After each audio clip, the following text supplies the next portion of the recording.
back to another day of Daily Dose with Dialogue through Desai's Raising AI. So one of the questions that it starts with is, how intelligent is ChatGPT right now? It seems pretty intelligent. It seems like when we talk to it and we have a conversation that it can understand quite a bit. I think really what it comes down to is, are they actually learning anything? Large language models still just regurgitating information. They're not critically thinking about it. They're not stepping outside of it. They're not abstracting a concept that then they can apply to different things. We get tricked because we project onto AI what we as humans would have had to do in order to come up with the same response, right?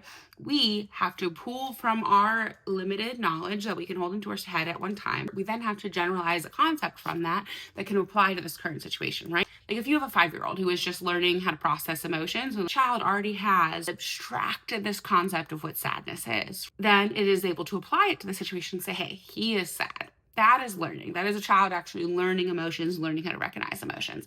Whereas what ChatGPT is doing, or these large language models are doing right now, is it is saying, okay, I see that you have this emotion. I'm going to run it past 40,000 different expressions and explanations of emotions that I have in my head that has more points that align with this sadness. Therefore, that is sad. You see how that's different? How it's not actually learning anything. It is taking what it has in its head at a given time and pulling information. Now it is able to keep more in its head at the same time, but even that has its limits, which is why we're running into these processing problems that we are. So what they're working on now are these David AIs, these AIs that are going to be able to actually abstract an idea so that you could only feed it, let's say 1,000 or 2,000 or 3,000 data points rather than 40,000 data points, and it can get to the same answer because it can abstract a principle. So until AI can do that, it's not going to be as smart as humans. It's not going to be as intelligent as a 3-year-old until I can do that. So don't forget to subscribe if you want to catch tomorrow's Daily Dose of Dialogue. See you all tomorrow.